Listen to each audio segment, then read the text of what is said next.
Today we're going to be making the best guacamole with a simple secret ingredient that will elevate it to the next level. So let's get started. I'm starting the clock at about 3 minutes, which is how long it took me to gather all the ingredients. First, we'll dice our onion. I like to use the red onion, but you can use a common yellow or white if you're a big spender. I'm dicing about half an onion, but we'll use less than that. The remaining onion will be used for a delicious fresh Pico de Gallo recipe that I'll show you at the end of the video. Next, we'll dice about half a tomato. Here I'm using Roma tomatoes, but you can use whichever you prefer. I'm dicing it similar to an onion by first making slices and not cutting it all the way through so that it can hold together. Here I'm going to use a whole jalapeno and I'm removing the ribs, that white part you see, and most of the seeds. Just a FYI, most of the heat in the jalapeno resides in the white part and not really the seeds. So don't worry too much about removing all the seeds. I guess I should have shown how easy it is to remove the ribs and seeds with a spoon, but I guess in another video. Okay, now we'll do the same and dice our jalapeno. Moving on to our avocados. So the best way I check to see if the avocado is ready is to first look at its skin color. It should be dark black, sometimes purplish, but not green. Then you palm it and very gently, almost barely squeeze it with your inner part of your fingers, but not your fingertips. And if you feel it give, it's good to use. In the restaurants, we typically remove the stem end for speed of service, but you don't have to. This also prevents any of it from falling in the wok. Now, the best way to cut our avocado in half is to place it on the counter and not in your hand. Slice it until you hit the pit, and then just rotate the avocado. Then, twist both sides and pull apart. When removing the pit, do the same. Leave it on the counter and gently whack it with a knife, keeping your fingers in the edge of the avocado. Twist the knife and the pit should detach easily from the flesh. Now, don't grab the pit to remove it from the knife. This is dangerous as you can easily cut yourself. Simply place your fingertips on the back of the knife, right up against the pit, and just pinch it. It should fall right off. If it doesn't, just pinch it a bit harder.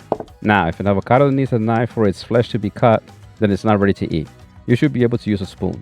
Here I'm using a plastic rice serving spoon and it cuts right through it. I found using 2 serving spoons the best way to mash the avocados. You can use a potato masher or even a fork. Here I'm not looking to puree it, but to leave some chunks. It's up to you how chunky, soft, or creamy you want it. We add a couple of teaspoons of onions, a couple of teaspoons of tomato, and about 2.5 teaspoons of jalapenos. You decide how spicy you want it. Mix it a bit, add a couple of pinches of salt, about a half teaspoon of garlic powder, and mix. We're ready to add some fresh lime juice. Always use fresh lime juice. Don't use the synthetic crap, not for guacamole. Okay, the trick to get most of the juice out of your lime is to press and roll it on the counter a few times. The next trick is not to cut in the center, but on the side of the center core. The center lime has very little juice and is tough. Leaving that part out lets you squeeze the most juice with little effort. Try it, you'll be surprised. If you watch chefs like Jacques Pepin or Gordon Ramsay, you see them cut on the side of the core for this reason. Okay, so here's the secret ingredient that hardly anyone uses. And of course, I did it backwards, but it's okay. The secret ingredient to the freshest guacamole is lime zest. Now don't do what I did. First zest the lime and then cut it. I just had a brain fart here. Anyway, the lime zest elevates the freshness even more. You do this and you'll have the best guacamole around. Just try not to zest the white rind, just the green skin. We mix it all up and taste. At this point, we'll just add some salt if need be. Okay, the last layer of cilantro, but if you have the soap gene, use parsley. Rough chop a small bunch and add about 2 teaspoons and mix. Garnish with some cilantro, onions, tomatoes, and lime wedge. Take a napkin, clean up the sides, and done. This is ready to be eaten with some chips as a dip, as a topping like on burritos, burgers, or serve as a side. Now that we have our leftover diced ingredients, it's time to make our Pico de Gallo. It's super easy. We just put equal parts onion and tomato in a bowl. Add our onion, tomato, jalapenos, cilantro or parsley, and mix it all up.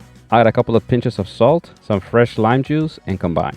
This goes great with chips, on top of tacos, burritos, rice, just about anything. I think that's what Chipotle calls their tomato salsa.